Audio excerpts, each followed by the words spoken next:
can say it's broken down for us by Ura Miller. I'm going to start with the very first story. It's from the Old Testament. God's wonderful creation. The Holy Bible begins with God. He created the beautiful heavens above and the earth below for us to live on. There was a time when everything was dark, very dark. No birds, animals, or laughter of little children were heard. Then a voice spoke, "Let there be light," and suddenly there was light. God separated the light from the darkness and named them day and night. This happened the very first day. On the second day, God started to make a beautiful world. He divided the water from the air, and then the blue sky appeared. On the third day, God made dry land by gathering the waters into oceans, streams, and rivers. He covered the plains, hills, and mountains with grass and flowers and vines and trees. Olives and apples and cherries and peaches and berries grew on trees and bushes. On the fourth day, God put something yellow and round in the sky. It was the sun. In the evening, a glowing moon appeared, and many stars dotted the sky. On the fifth day, there were sounds everywhere. What did God create this day? He made birds fly in the air and fish to swim in the water. They were all sizes and shapes and colors. Whales, goldfish, bluebirds, geese, and ostriches were only a few of the many creatures he made. On the sixth day, cattle, creeping things, and other animals were seen.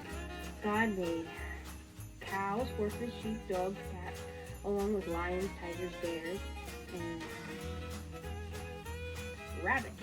It was a wonderful birthday present for the very first man whom God also created that day. Do you know the name of the very first man?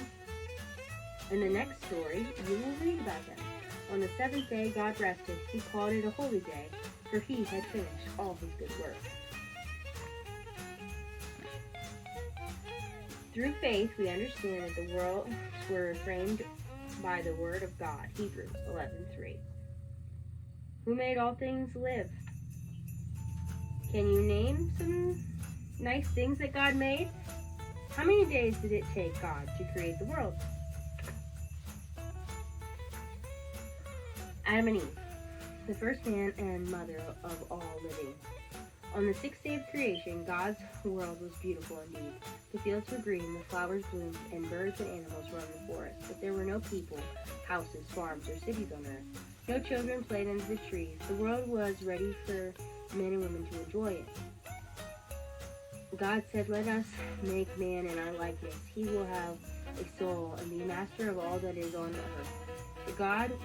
Then God took dust from the earth and formed a man. He breathed into him the breath of life, and the man became a living soul. God named this very first man Adam.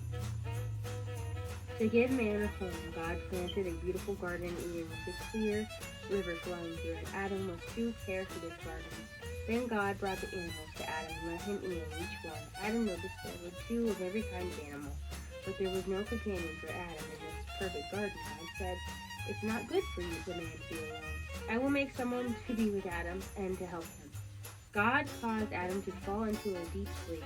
He took a rib from Adam's side. From the rib, God made a woman.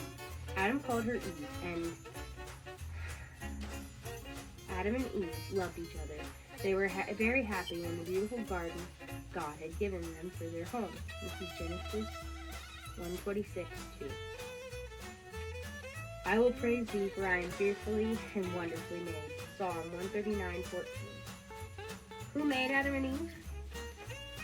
Who named the animals that God made? In what garden did Adam and Eve live? Maybe you can answer some of those questions. We'll read some more of this later. Bye!